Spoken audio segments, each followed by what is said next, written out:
जय श्री राम विद्यार्थियों। तो जैसा कि आप लोग सब जानते हो कि अभी हम लोग जो क्लास स्टार्ट किए हैं नया सीरीज 9-10 लोअर क्लास का मैथ का सीरीज चल रहा है, ठीक है। तो जैसा कि मैं बताया था कि जब जब मेरे को समय मिलेगा, टाइम मिलेगा, मैं वीडियो बना करके अपलोड करता रहूँ। हालांकि मैं अपर क्लास की वीडियो को भी ज़्यादातर बनाता हूँ और उसके भी बैचेस चलते हैं, तो जब जब समय मिलता है तो बनाते हैं। कल हम लोग क्लास में देख लिए थे प्रीवियस ईयर बोर्ड एग्जाम में जो क्वेश्चन आए थे लीनियर इक्वेशन के, उसके क्वेश्चन को सॉल्व किए थे। और एक क्वेश्चन हम लोग किससे बनाए थे, सब्स्टिट्यूशन मेथड से भी बनाए थे। आज हम लोग डिस्कस कर लेते हैं कि सब्स्टिट्यूशन मेथड और एलिमिनेशन मेथड में क्या डिफरेंस है। उस टॉपिक को लेकर के आज हम लोग वीडियो स्टार्ट करते हैं। तो चलिए वीडियो को स्टार्ट करते हैं। प्रतिस्थापन विधि या सब्स्टिट्यूशन मेथड की बात करेंगे।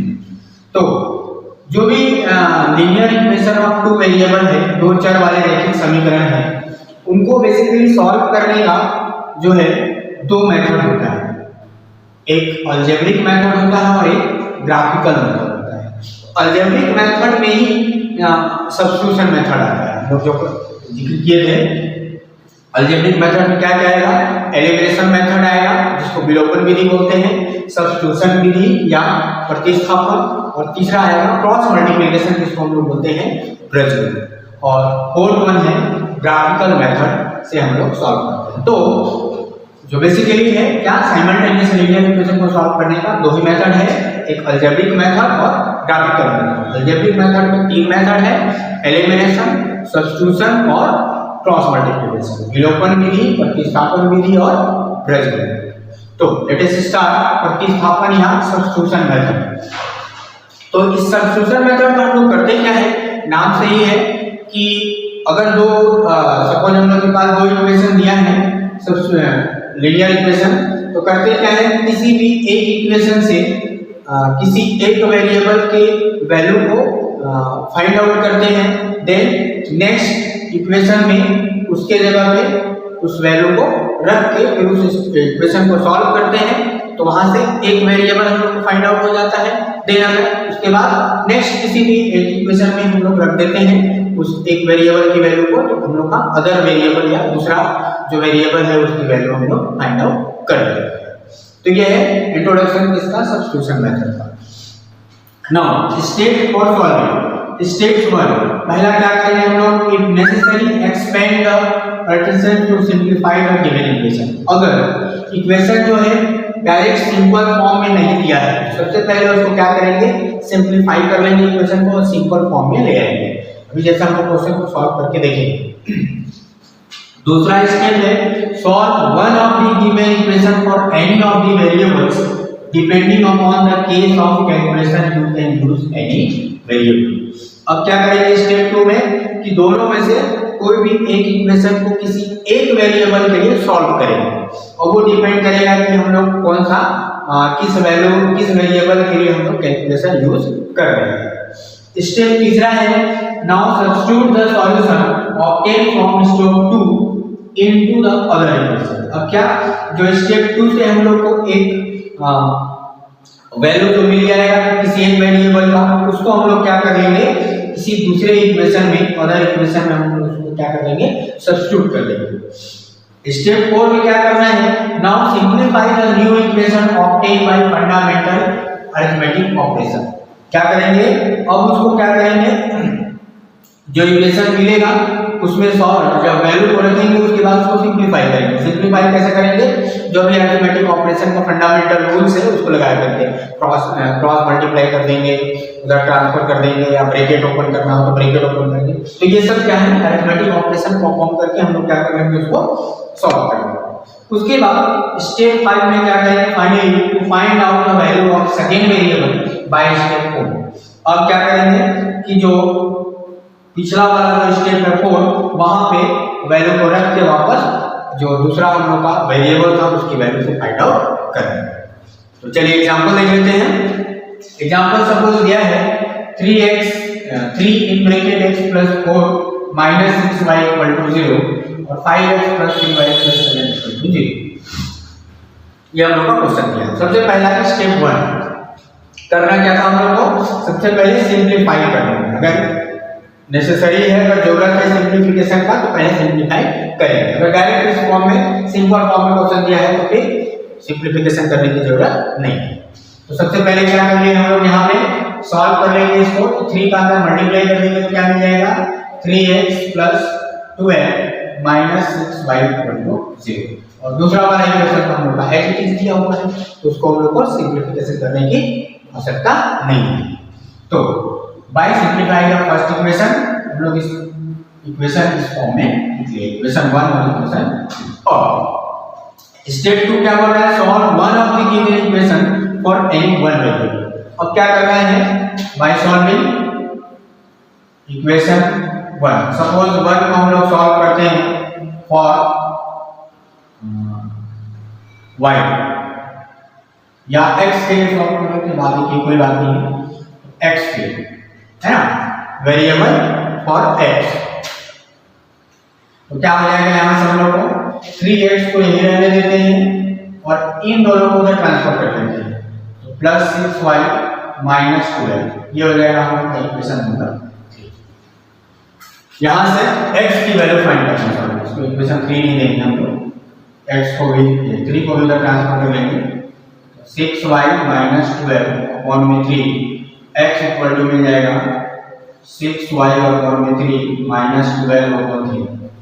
x इक्वल टू हो जाएगा 2y - 3 4 या 12। अब ये हम लोग इसको दे देंगे इक्वेशन नंबर 3। अब स्टेप 2 कंप्लीट हो गया। अब क्या करना है हमें स्टेप 3 में, कि now substitute the solution obtain from step 2 into other equation. अब ये जो x की वैल्यू आया है, इस x की वैल्यू को हम लोग स्टेप 3 है ना, तो स्टेप 3 में क्या कर लेना है हम लोग को, कि ये जो वैल्यू आया है इक्वेशन 3 से, उसको हम लोग को पुट कर देना है किसी एक इक्वेशन में। तो सपोज हम लोग इक्वेशन 2 में रख देते हैं, यहाँ रखेंगे समीकरण 3 से x का मान समीकरण 2 में रखने पर, है ना, putting the value of x in equation 2। अब रख देते हैं, क्या मिल जाएगा 5x, x मतलब 2y - 4 और +3y + 7 = 0। इस इक्वेशन में रख रहे हैं, है ना। इसको सॉल्व कर देते हैं तो 5 2 = 10y - 5 4 = 20 + 3y + 7 = 0। तो ये हो जाएगा 13y और -27 -13 = 0। तो y इक्वल टू आ जाएगा 13, y इक्वल टू हो जाएगा 13/13 यानी 2। तो y की वैल्यू आ गया 1 9। अब स्टेप 3 हो गया। अब स्टेप 4 में हम लोग आते हैं।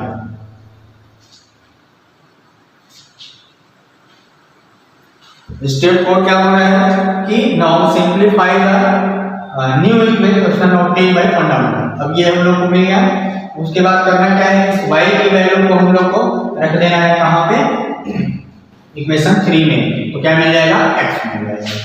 तो यहां पर इसको सिंप्लीफाई कर लिए, रखने के बाद ये स्टेप 3 और स्टेप 4 होगा। स्टेप 5 में क्या हो जाएगा हम लोग का कि finally to find the value of second variable.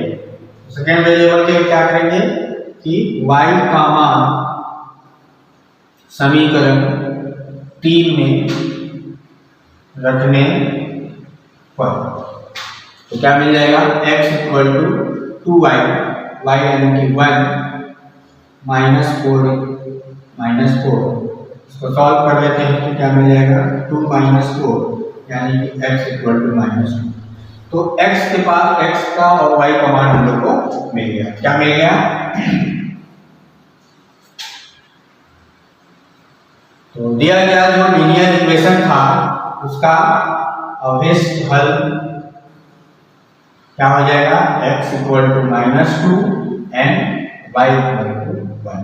तो ये दिए गए लीनियर इक्वेशन का डिजाइन सॉल्यूशन, ठीक है। तो ये रहा हम लोग का कौन सा, सब्स्टिट्यूशन। अब हम लोग जैसा कि बताया कि हम लोग को डिफरेंस देखना है किसका, सब्स्टिट्यूशन और विलोपन का। और इसी क्वेश्चन को हम लोग क्या कर लेते हैं, विलोपन मेथड से या एलिमिनेशन मेथड से बना के सॉल्व करते हैं। तो जैसे ये क्वेश्चन दिया है, सबसे पहले इसको सिंप्लीफाई कर लेंगे, उसके बाद एलिमिनेशन वाले मेथड में इसको किससे बनाना है, बाय एलिमिनेशन मेथड या विलोपन विधि, विलोपन विधि से सॉल्व करना है। तो विलोपन विधि में करते क्या है हम लोग कि किसी एक वेरिएबल के कोएफिशिएंट को इक्वल करते हैं, ठीक है। तो यहाँ पे क्या है, 3y है और यहाँ पे 6y है। अगर इसमें हम लोग इक्वेशन 2 में 2 का मल्टीप्लाई कर देंगे तो ये 6y हो जाएगा और इसमें 1 का मल्टीप्लाई करेंगे तो 6 हो जाएगा, और दोनों को ऐड कर देंगे तो क्या हो जाएगा, 6 हो जाएगा और वो एलिमिनेट हो जाएगा। इसीलिए इसका नाम है विलोपन या एलिमिनेशन, है ना। क्या है, पहला समीकरण 1 में 1 तथा समीकरण 2 में 2 का गुणा करके जोड़ने। अब वो डिपेंड करेगा जोड़ना और घटाना साइन पे, ना चिन्ह पे डिपेंड करेगा कि प्लस या माइनस करना है। समीकरण 1 में हम लोग क्या कर लेते हैं, 3x, इसको पहले लिख लेते हैं 6y प्लस 12 = 0, और इसमें मल्टीप्लाई करना है हम लोग को इंटू 1 से। सेकेंड वाला जो इक्वेशन है 5x प्लस 3y प्लस 7 = 0, इसमें हम लोग को मल्टीप्लाई करना है 2 से। और प्लस हम लोग क्यों कर रहे हैं, आपको बताएंगे कि ये माइनस में और ये प्लस में है तो आपस में दोनों कैंसिल हो जाएगा, एलिमिनेट हो जाएगा। अगर दोनों सेम साइन में रहता, दोनों सेम चिन्ह में रहता प्लस प्लस, तो फिर हम लोग को माइनस करना पड़ता है या घटाना पड़ता है। तो मल्टीप्लाई करके पहले लिख लेते हैं दोनों इक्वेशन को। यहाँ पहला इक्वेशन क्या मिल जाएगा, 3x - 6y प्लस 12 = 0, इसमें 2 का मल्टीप्लाई कर लेंगे तो हो जाएगा 10x प्लस 6y प्लस 2 7 या 14 = 0। ऐड कर देते हैं तो ये -6y प्लस कैंसिल हो जाएगा, यहाँ पर आ जाएगा 13x और ये हो जाएगा प्लस 4 2 6 और 2। इसको उधर ट्रांसफर कर लेते हैं तो 13x = हो जाएगा -26 और x = -26/13 माइनस x की वैल्यू आ गया -2। अब इसमें करना क्या रहता है कि x की वैल्यू फाइंड करिए तो किसी भी एक इक्वेशन में वैल्यू को रख के x का दूसरे की वैल्यू निकाल लेते हैं। सपोज इक्वेशन 1 रख लेते हैं, लिखेंगे फ्रॉम इक्वेशन 1 या समीकरण 1 में x का मान रखने पर क्या मिल जाएगा, 3x, x मतलब -2 प्लस 12 - 6y = 0। इसमें जो है x की वैल्यू हम लोग रख लेंगे। अब इसको सॉल्व कर देते हैं तो ये जाएगा -6 प्लस 12 - 6y = 0। तो यहाँ आ जाएगा +6 - 6y = 0। 6 को उधर ट्रांसफर कर दो, 6 = 6y और y = मिल जाएगा हम लोग को 6/6 यानी। तो इस तरीके से हम लोग के पास अवशिष्ट हल हो जाएगा क्या, सॉल्यूशन x = -2 and y = 1। तो दोनों ही केस में किसी भी मेथड से आप सॉल्व करेंगे आंसर जो है सेम ही आएगा। तो ये रहा एक ही क्वेश्चन को हम लोगों ने प्रतिस्थापन से बनाया और फिर उसके बाद विलोपन से बनाया। अब यहाँ पर थोड़ा सा देख लेते हैं हम लोग कि दोनों में डिफरेंस क्या है। तो हम लोग डिस्कस कर लेते हैं प्रतिस्थापन और विलोपन विधि हम लोग में दोनों में डिफरेंस क्या है। तो प्रतिस्थापन विधि में क्या होता है, हम लोग क्या करते हैं कि जो गिवन, सबसे पहला तो हम लोग को ये ध्यान रखना होगा कि दोनों इक्वेशन दोनों मेथड हम लोग अप्लाई कब करेंगे और आसानी से कब सॉल्व हो जाएगा, या किस टाइप के इक्वेशन में हम लोग किस मेथड को लगाएंगे या अप्लाई करेंगे तो ज़्यादा आसानी से इजी वे में हम लोग सॉल्व कर पाएंगे। तो सबसे पहले हम लोग तो प्रतिस्थापन विधि और विलोपन विधि। तो हम लोग ये बात कर रहे थे कि इक्वेशन जो है, जो गिवन इक्वेशन दिया है वो अगर इस फॉर्म में दिया है कि एक जो वेरिएबल है एक तरफ है बाकी सब दूसरे तरफ है, x = a y + b या y = mx + n, तो इस टाइप के क्वेश्चन को ना हम लोग आसानी से सब्स्टिट्यूशन मेथड से बना सकते हैं या बनाएंगे तो ज्यादा इजी होगा। बना सकते हैं हम लोग एलिमिनेशन से भी, बट अगर इस फॉर्म में डायरेक्ट इक्वेशन दिया है तो सबसे पहले विद्यार्थियों हम लोग को क्या करना है कि हम लोग को डायरेक्ट सीधा सब्स्टिट्यूशन मेथड या प्रतिस्थापन लगा लेना है, तो इजी वे में आसानी से बन जाएगा। बात करें विलोपन का या एलिमिनेशन मेथड का, तो उस केस में जो इक्वेशन अगर है इस फॉर्म में दिया है कि दिए गए इक्वेशन, दोनों इक्वेशन में से किसी एक वेरिएबल का जो कोएफिशिएंट है वो अगर इक्वल है, जैसे y का जो कोएफिशिएंट है b है ना, अगर दोनों वेरिएबल में से कोई भी एक वेरिएबल का कोएफिशिएंट इक्वल है, उस केस में अगर हम लोग विलोपन या एलिमिनेशन मेथड लगाते हैं तो बहुत आसानी से और फास्ट हम लोग क्वेश्चन को सॉल्व कर लेते हैं। इसके जगह पर अगर दूसरा भी होता, सपोज यहाँ पे b के जगह में q भी होता, तो भी हम लोग विलोपन से बनाएंगे तो ज्यादा आसानी से बन जाएगा। दूसरा, ये तो हो गया पहला डिफरेंस। दूसरे डिफरेंस की बात करें हम लोग तो सब्स्टिट्यूशन मेथड में हम लोग करते क्या है कि किसी एक, ये सपोज इक्वेशन 1 है, इक्वेशन 2 है, करते क्या है कि किसी एक इक्वेशन से, है ना, हम लोग क्या करते हैं कि कोई भी एक इक्वेशन से एक वेरिएबल की वैल्यू को निकालते हैं। जैसे यहाँ से पहले से ही गिवन है x की वैल्यू यहाँ पे गिवन है, तो इस x की वैल्यू को हम लोग क्या कर लेंगे, निकाल लेंगे। मतलब पहला इक्वेशन जो भी दिया रहेगा उससे हम लोग एक इक्वेशन नहीं, किसी एक वेरिएबल की वैल्यू को फाइंड आउट कर लेंगे। उसके बाद क्या करेंगे कि ये जो x की वैल्यू है उसको दूसरे इक्वेशन में हम लोग पुट अप कर देंगे, किसके जगह पे, x के जगह पे, मतलब m a y + b और प्लस n। अब ये जो y की यहाँ पर सॉल्व कर लेंगे, y = क्या हो जाएगा, m a y + m b + n। तो यहाँ से y का जो वैल्यू आएगा, y जैसे यहाँ पर सबको इधर ट्रांसफर कर देंगे तो हम लोग को क्या मिल जाएगा, -mb - n, और इसको उधर ट्रांसफर कर लेंगे, y कॉमन ले लेंगे, ma - y की वैल्यू क्या मिल जाएगा, -mb - n और में ma - 1। तो यहाँ से y की वैल्यू निकल गई, x की वैल्यू निकल गया, फिर ये y। तो इस क्वेश्चन में आसानी से हम लोग क्या कर सकते हैं, सब्स्टिट्यूशन मेथड, इस फॉर्म में अगर इक्वेशन दिया है तो हम लोग सब्स्टिट्यूशन मेथड बनाएंगे तो ज्यादा आसानी से बन जाएगा। विलोपन विधि में क्या करते हैं हम लोग, एलिमिनेशन वाले में क्या करते हैं कि कोएफिशिएंट को इक्वल करते हैं। तो जैसे यहाँ पर कोएफिशिएंट इक्वल था by तो डायरेक्टली हम लोग क्या कर लेंगे, दोनों इक्वेशन को माइनस कर देंगे, है ना, क्या कर लेंगे, सब्ट्रैक्टिंग इक्वेशन 1 and 2, क्या मिल जाएगा, ax + by + c = 0, px + by + r = 0। Solve कर देते हैं, माइनस माइनस माइनस, तो ये दोनों प्लस माइनस कैंसिल हो गए। यहाँ से क्या मिलेगा, x कॉमन ले लेंगे, a - p प्लस यहाँ पर क्या मिलेगा, c - r = 0। तो x a - p इधर ट्रांसफर कर देंगे तो -c - r, अब x की वैल्यू मिल जाएगा हमको -c - r और में a - p। और ये जो x की वैल्यू आया है इसको इक्वेशन 1 या 2 में x के जगह पे रख के हम लोग y की वैल्यू फाइंड करेंगे। तो क्या हुआ बच्चों कि अगर सीधा बात ये है कि हम लोग प्रतिस्थापन और विलोपन का यूज कब और कहाँ करेंगे तो ज्यादा आसानी से क्वेश्चन बन जाएगा। तो जो इक्वेशन लीनियर इक्वेशन है वो अगर इस फॉर्म में दिया है, हम लोग देख लेना पेपर में, अगर इस फॉर्म में दिया है तो हम लोग उसमें डायरेक्ट जो है सब्स्टिट्यूशन मेथड लगा लेंगे तो ज्यादा इजी वे में बन जाएगा।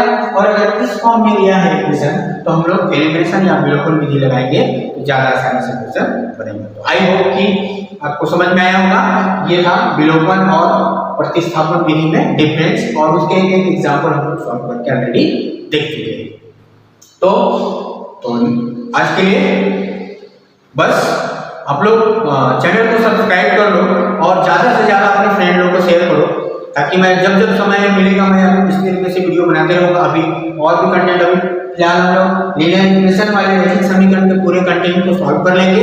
2 मेथड और बच गया हम लोग का, क्रॉस मल्टीप्लिकेशन और ग्राफिकल मेथड। उन दोनों को खत्म करने के बाद हम लोग एक नेक्स्ट टॉपिक का कवर करेंगे जो कि और ज्यादा इंपॉर्टेंट है। हम लोग देखेंगे उसको क्वाड्रेटिक इक्वेशन, वर्ग समीकरण, है ना। उसके भी क्वेश्चन बहुत सारे आते हैं फाइनल ईयर एग्जाम में, तो उसको भी कंप्लीट करेंगे। तो आप लोग अपने स्टूडेंट को शेयर करें ज़्यादा से ज़्यादा, ताकि उन लोग भी इसका बेनिफिट उठा सकें। और आप लोग चैनल को सब्सक्राइब कर लो, ताकि जब भी हम वीडियो बना करके डालें तो आपको नोटिफिकेशन मिलता रहे। तो तब तक के लिए थैंक यू।